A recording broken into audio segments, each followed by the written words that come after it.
So greetings. It is the first day of the Steam Summer Sale, and though they're not, the sales at first, I remember my first Steam sale like it was yesterday. No, I actually don't, but I do vaguely remember that the Steam sales were super exciting way back when, and how jazzed I was and how it was like a revel. The first one was a revelation. I was like, it was like those dreams. So I used to have when I was a kid. When I was a kid, I owned an Atari 2600, and I did have a reasonable collection of games. And I used to dream when I was a slightly older kid that I would somehow go into my room or my shelf or whatever and see and have a bazillion Atari games, just thousands upon thousands of boxes, and I was just so thrilled. That's that's what the first Steam sale felt like to me as an adult. I was like, oh, this is oh. They have lost their luster. There's a lot of them. They seem to be all the goddamn time now. And the prices aren't really necessarily that great for most games that you're going to actually want to pick up. But having said that, I cannot resist because of the dopamine. I cannot resist every time, at least checking and going through my wish list and going, well, maybe I'll pick up some of these games on my wish list, right? And that's sort of where I'm at now with the summer sale. Um, And I thought, well, let's make this a social event or a parasocial event. We can talk about games, and I can go through my Steam sale list of shame. I do not want one of these days. I'll do this. Maybe if I ever, you know, uh, maybe I'll get you guys to go through my Steam library of shame one day and tell me what to play. But in the meantime, this is my Steam sale a sort of list, and I just went through and started looking and going, wow, that actually looks pretty cool. That looks pretty cool. And I figured, well, I would share that. And so I am going to make a list. And this isn't a comprehensive list, and it's a nonsensical list. I'm not right? There's some guys that do top 10, you should buy these games on Steam and RPGs and so on. This is a all over the place list. It largely are games that I thought about or thought, was asked about and so on and so forth. So the first one, and you can probably see it right up there above me, is Zero Sievert is 17.99. So this is on my geez, I wish I just waited to buy this list. Because right, it's 17.99, and I bought it for obviously $20. It's like, oh, that sucks. I mean, it's only $2. I'll probably live. It's obvious. It should be obvious, I have more money than sense, which means I have very little sense. But Zero Sievert for 17.99. I played this last night on stream. It's a fun game. It's a nice, tight little. It's effectively an 8-bit Tarkov is what the folks on chat called it. I sort of vaguely agree with that. It is like Tarkov, but as you can see, it's sort of this 8-bit sort of aesthetic, right? And it has a little bit of a twin stick shooter aesthetic. You got a mouse cursor, lots of guns, lots of crafting. The exploration is decent, and the game loop is very compelling. You're going to have short-ish runs, and you're going to die a little bit, and you're going to come back, and it's pretty fun. You can watch the video of the stream if you like, and sort of see if this works for you. But I had a lot of fun playing it last night, and put about 11 hours in so far from prepping to stream it and then streaming it. And I would say it's definitely worth $17.99. I mean, if you have $17.99, you're obviously. Uh, so, and this game I added solely for Scott's sake. is he was asking me about it, and it's Humankind. And here's the thing, I actually don't love Humankind. I don't think it hits very well. And this is a 4X. It is the same, it's Amplitude Studios, the same folks that did oh god, do you think I would Endless Legend and Endless Space. And I think those games are fine, but they don't quite hit the same level of, say, Civ 6 or Civ 5. They just don't quite get there, in my opinion. Endless Legend does not quite hit the same vibe as, say, Age of Wonders or Fallen Enchantress. For me, some people like it. This is Humankind. This is their Civ thing. And as you can see, it's mixed. I love the fact we're watching two astronauts wrestle on the moon, and that's Humankind's launch trailer. So you can see right? You can see it. I mean, it's fine. It's not a terrible game. There are just some parts of it I didn't. But for $5, you can go in and see why it's mixed as opposed to paying, say, $40 for it. I think for $5 it actually is worth it. For $40 it wasn't worth it. Definitely. I don't know how much I paid. Please don't ask me to go look. I will be upset. Yeah, it's $49.99. Normally it's 90% off. And they have a giant bundle for $17.37. Absolutely. And if you were interested in Amplitude games, 75% off. It's $65. Definitely you can get. I would definitely look up Humankind for that price. So that's not a bad price. The next one, though, if you wanted a slightly better game, in my opinion, I would pick Old World. Now, the problem with this is very simple. It's a lot more expensive. if you're like, well, I got $5, but $30, not so great. They also have the complete bundle for 60-ish bucks, right? I mean, that's for me because I might have some of those. I have no idea. But having said that, it's $27.99. Old World is effectively so let's see how to describe Old World. Old World is very much a Civ 6 style game with a little bit of Crusader Kings thrown in. It is not as role play as Crusader Kings. I sort of wish it was a little bit more because I really don't. Whereas in Crusader Kings, I find myself compelled by the personal bits and the stories and building up my guys. In Old World, I don't really care as much. I never felt like it hit. Having said that, the 4X game behind Old World is very solid, and it is it's a very good game in a fun sort of Bronze Age kind of thing. It does not have a giant tech tree. You're not going to end up with mechs. You're going to end up in the Bronze Age. Right? Sort of a neat system. It goes on an action point system, so even if you have 1,000 units, you might not be able to move them all, which does actually strangely help that micromanagey spam that it feels like you get in, say, a Civ game toward the end. You have to be now. You can build up your orders various ways, and so that's another thing you have to deal with. It's a decent game. It's definitely worth $27.99. I think I paid $40 for it. But yeah, I mean, definitely a decent game at $27.99.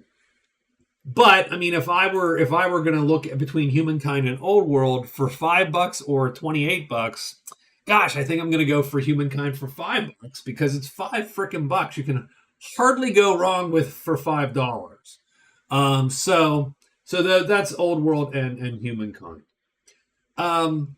This is definitely I should have bought this game a long time ago, but hell no, I'm glad I didn't. And there's a couple of these. XCOM 2. I have not bought XCOM 2. I have not played XCOM 2. I don't know why. I love the old XCOMs. And XCOM 2 definitely should hit up right up my alley. It's $3. This is probably the time to pull the damn trigger on XCOM. And if you have not pulled the trigger on XCOM, and you can buy the whole bundle for $8. Um, XCOM 2 collection. I don't know that I would buy the Ultimate collection because again, what are you buying? You're probably buying XCOM 1. Why not just stick with XCOM 2? Plus, I think XCOM 2 has a bunch of mods which are interesting. So definitely, I think it's about time that I can't review the game. I can't tell you, oh, this game, blah, blah, blah. It's like, well, I don't know, actually. I haven't played it. But I do like XCOM, and I've just never bought XCOM 2. And that's because I'm personally, I'm just a bad person, is really what it is. Just a bad game. Um, so, right if you're not familiar with XCOM, I don't know what rocks you've been living under for however long, but it's effectively a tactical RPG. You move your squad around, you kill aliens, and there's a strategic element where you base build and so on. So is it really normally $60 and now it's 95% off? That is almost, yeah, I mean, I'm almost buy anything for 95% off. I'm one of those people that goes, well, I saved because I bought this at 95% off. And everybody's like, no, dude, you didn't have to spend that money. Like, I did. So absolutely, that's a good buy. Another game that is, why have you not bought this game? But hell, it's only a few bucks now. Frostpunk. Frostpunk is a city builder. The world is dead and cold, and you have to survive this cold, build up your buildings, manage your heat. There's events and there's exploration. I have never bought this game, not played it. It is very well and highly regarded. It's $3 I will probably buy it. And I will probably buy like the season pass or the game of the year edition because both of those are also, $10 pretty much, right? So definitely Frostpunk looks like a good buy. And I'm going to buy it. This one I can't say for sure. This is sort of in my dumb experiment. But wow, I would love to see this. It's called Dawnsbury Days. Now, looks like hell, I know. Here's the thing. This is a short, smallish RPG, tactical RPG, based on Pathfinder 2nd Edition. I just want to see Pathfinder 2nd Edition. Right? If you were ever curious about Pathfinder 2nd Edition, and wanted to see how it worked and wanted to see how it might have worked and what might work in a computer game. Now, mind you, this is some independent. I have no idea. Dawnsbury Studios. So it's a bunch of dudes that just made this game. I don't know if it's one guy. I have no idea what the actual story behind this is. But I just want to see what Pathfinder 2nd Edition has to offer. This is a way to do that without spending a bunch of money on the books and so on. You can play it in computery form and sort of get a good idea. And I mean, that's interesting. So I will add just offhand because I'm here, but this wasn't on my original list, but I did see it and thought, oh yeah, I should add that. I will add Wildermyth. And Wildermyth is 30% off, and it is $17.49. And it is a sort of a neat game. It is a way less, like, the reason why you would buy Dawnsbury Days is to go, wow, I want to see a very complicated, right? I mean, there's the Pathfinder games already, and there's, of course, Baldur's Gate is a D&D 5th clone, but Pathfinder 2nd Edition is sort of unique. And it is an interesting take on those games, and presumably way more cleverly balanced than D&D 5th and Pathfinder 1st Edition. And so that's why you buy Dawnsbury Days and for $4 to say, I want to see this game and see this game on my desktop. Wildermyth is a much simpler RPG game, but it is an entire sort of fantasy campaign rolled into a nice little package there. You can play a whole campaign. There's a little bit of choose your own adventure kind of thing with it. There's a little bit of area control mechanics in at least one of the campaigns, and your choices do matter. And random encounters matter. You might have a guy lose a hand, or get some weird grow horns out of his head, or turn into a lycanthrope, a werewolf. I don't know why my brain couldn't go werewolf. So there's tactical combat, there's story, there's it's a neat game. It's definitely worth 17.49, but again, if you're looking for super discounted games, it's not super discounted. It's only discounted 30% from 24.99. There are indeed DLC to it, and so on. So definitely worth a shot. And I saw it when I was looking at Dawnsbury Days. It said, "Hey, you also like Wildermyth," and I was like, "Oh yeah, Wildermyth. I wonder if it's on sale." And it is 17.49. Now here's one, and the only reason I list this is because someone asked me about it while I was playing, and so I would indeed suggest, because it is on sale 75% off, Fallout 76. Now I know that Fallout 76 is a little bit of a rough sell to folks. But for $10, if you started playing Fallout 76 tomorrow,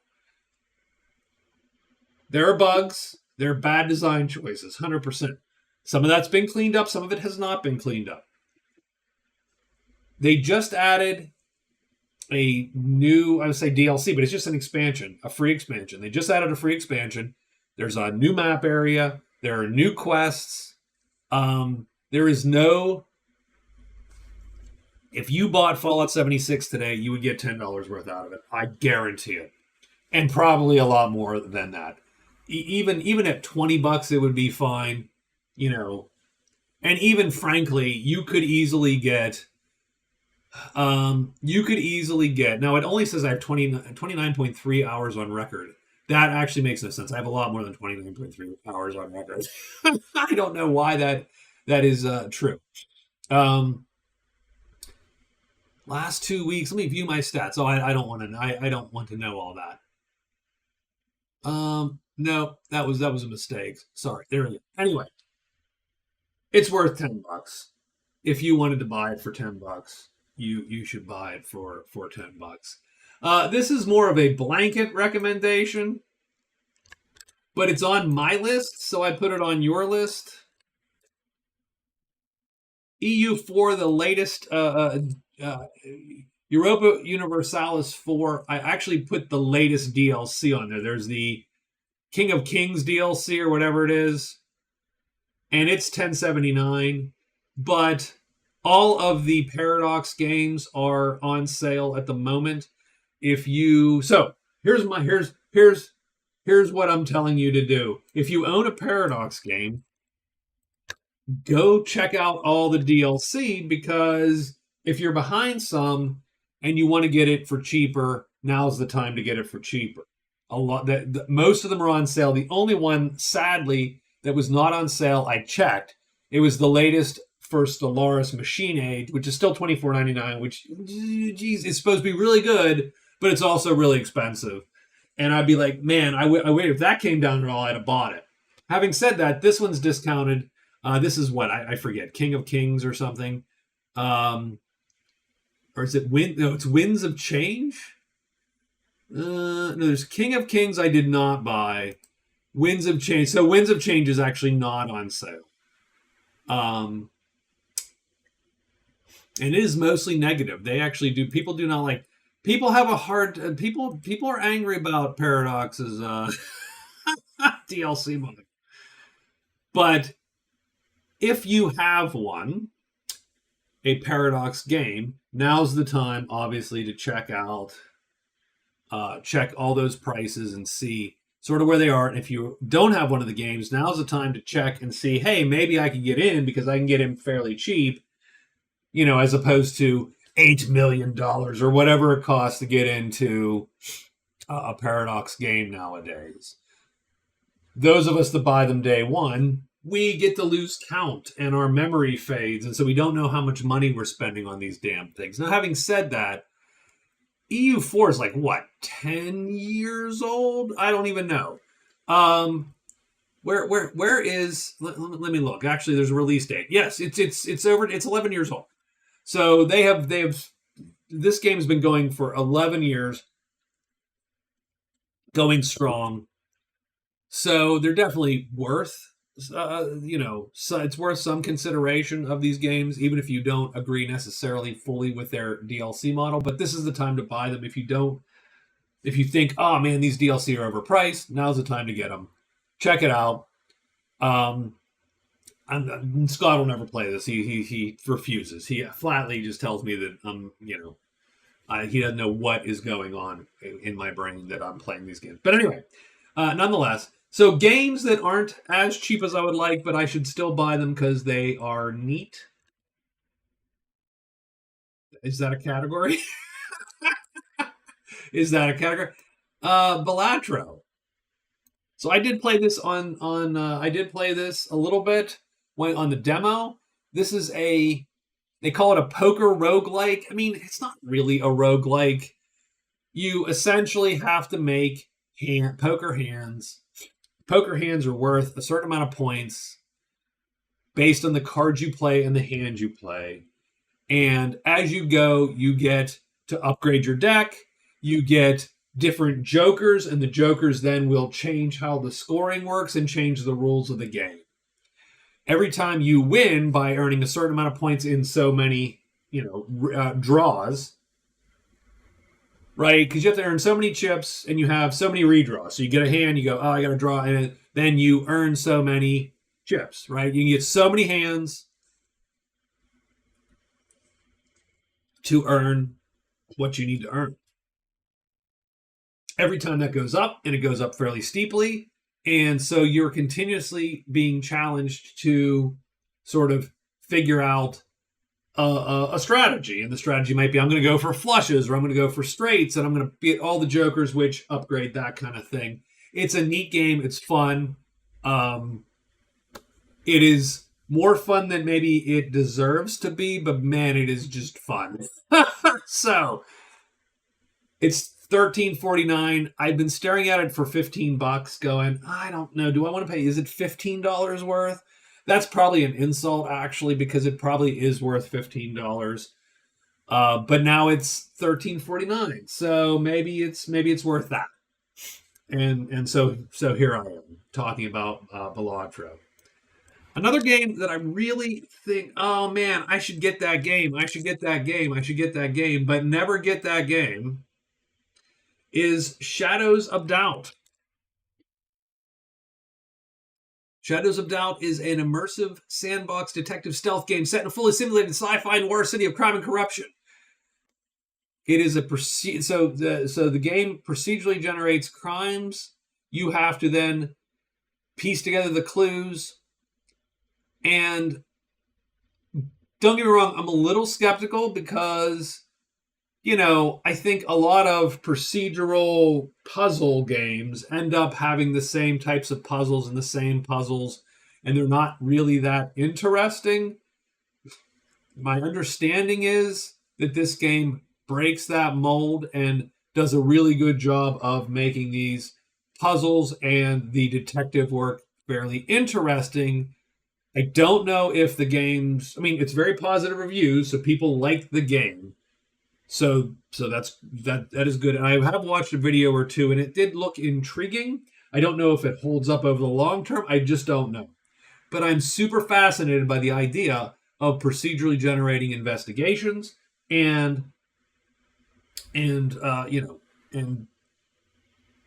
that, what a neat idea, right? As opposed to like just a procedurally generated dungeon. Well, but an investigation seems rougher to do, and that sort of tickles just something in my head And so I have stared at this game for a very long time. I never pulled the trigger at $20, but now it's $15, and so I'm thinking about maybe I can jump in now. Shadows of Doubt. So there you go.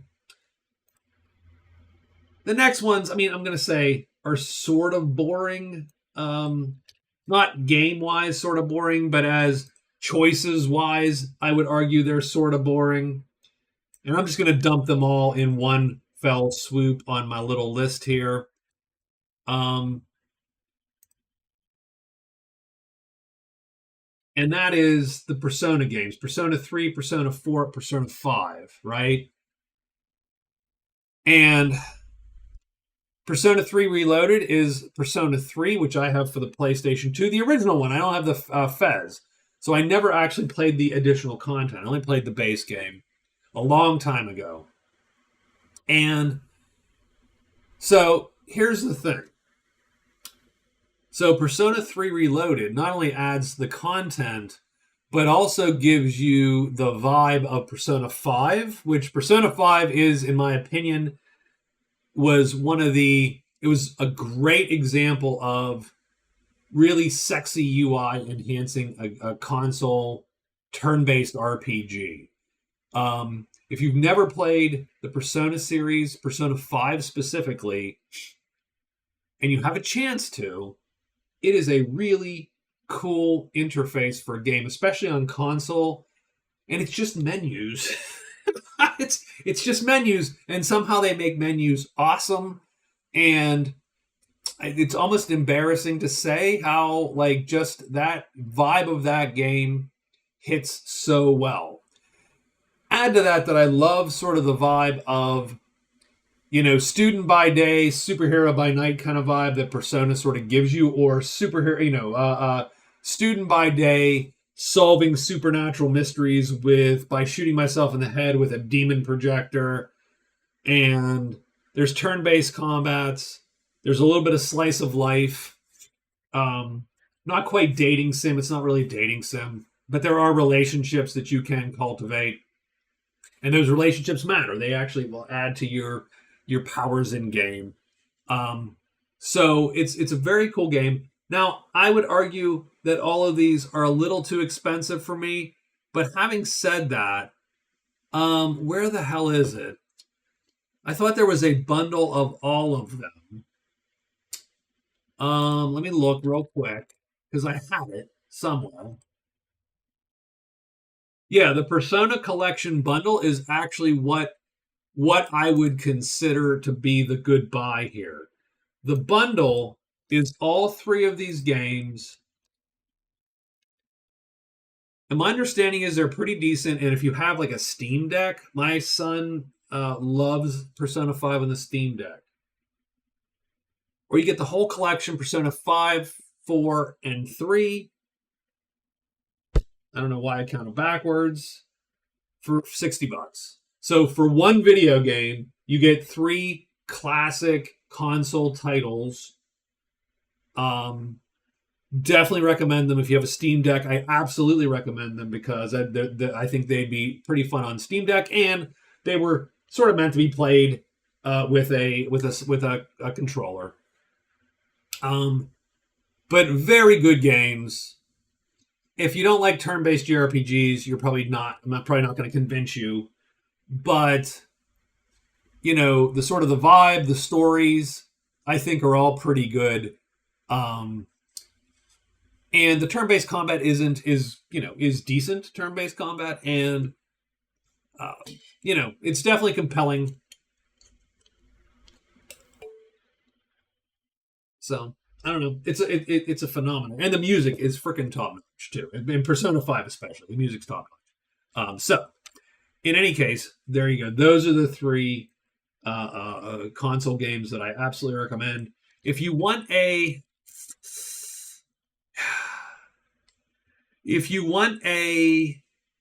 sort of anime style, game, turn-based how about this? If you want a turn-based JRPG that's a little less serious, a little raunchier, and and it's just I don't know, weirdly, I don't know, we funny as hell. I think Yakuza, Like a Dragon, would sort of hit that sweet spot for you. And this one's $12. Um, it is a it's hard to explain. It's a turn-based JRPG that sort of riffs off the Yakuza, the Yakuza formula. You're a gangster who goes to jail for your boss. And then you find out your boss sort of set you up, right? And you're on the down and outs after getting out of jail, and then you get your revenge, uncover a conspiracy, meet some wacky characters. There's a lot of stupid mini games, which are actually pretty damn fun. And the whole game it actually reminds me of Saints Row 4 in that it just absolutely not serious at all, as you can see from that trailer. And it's a hilarious game. It's a little funny. It's a little raunchy at times.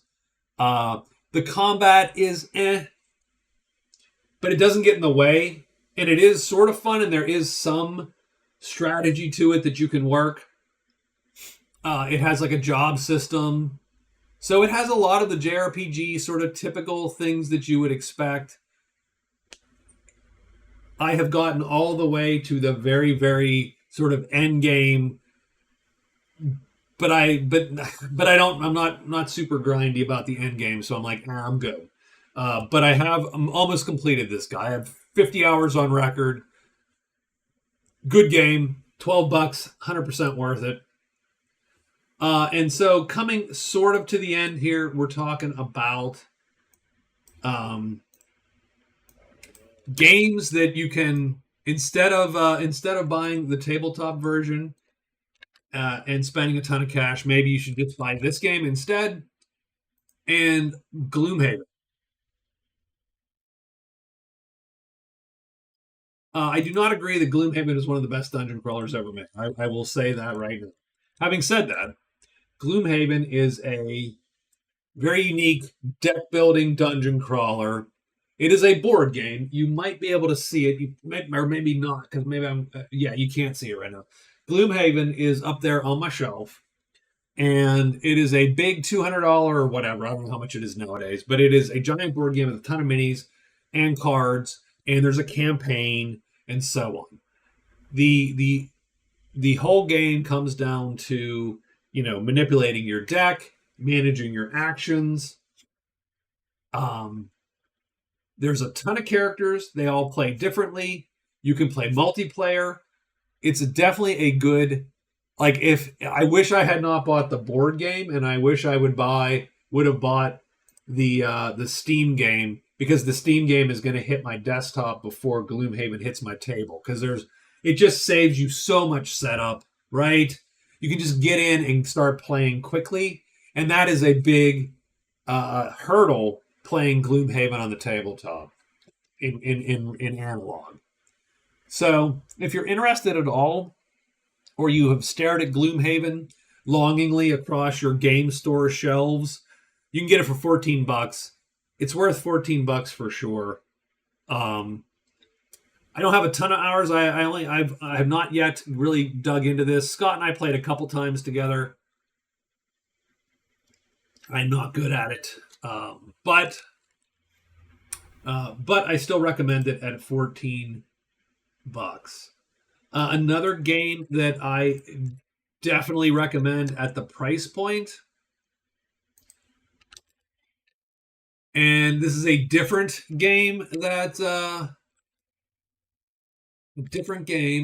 where is it? There it is. Paladin's Oath for $10. It's actually $9.59. Paladin's Oath is a Steam version of Mage Knight. So if you like Mage Knight and go, man, I love Mage Knight, but I hate getting out on the table because the setup and the teardown time's a pain in the ass, Paladin's Oath absolutely scratches that itch. Now, I don't love Mage Knight. I am not a Mage Knight guy. But this is a faithful recreation of a board game that a lot of people love, and it is a pretty good recreation of it. And it's a way to get that game on the table, right, without too much trouble. And so I definitely, and it is, and it has. This is a game that a lot of people compare to Magic Realm, which is one of my favorite games. That's why I don't. That's why I diss this game, because it's sort of dinking around with Magic Realm's supremacy. So I can't have that. But it is a different. It is a deck. It is another deck builder. You're going to build up a set of cards. You're going to play those cards every round and maximize your actions to move around the board. I mean, you can move. Duh. You can move. You can fight. You can hire. You can burn the native villages to the ground or hire the natives. You can cast spells, right? Use abilities, level up. This game definitely does give a vibe of you start crappy and at the end you are nuking stuff. It is, again, Mage Knight is a beloved game. This is a pretty faithful recreation of a beloved board game for $10. You will probably get a lot of hours out of it for sure. And then finally, just because I figured, well, if I'm going to hawk Paladin's Oath, I should probably also hawk Tabletop Simulator, just because it's 50% off. It's $10. If you want to play Magic Realm, say the best game on the planet, as opposed to a mere pretender to that throne, if you wanted to play the best game on the planet, there's a free mod for Tabletop Sim that does Magic Realm, scripts the setup so you can get into the action instantly. This is what I play Magic Realm on. You can play pretty much any game because it's really just a physics simulator with a scripting engine behind it. And don't get me wrong, I mean, right? There's a ton of games, there's a ton of mods out there for free. If I have played obviously Magic Realm on there. I have played what else have I played? I played Fallen Land on there. I played Upfront. There's Empire of the Middle Ages. Like a lot of if you, for instance, if you're a fan of say some classic SPI games or Avalon Hill games, you may very well find a free mod on here that will allow you to sort of get back into that game without all the setup, as a for instance.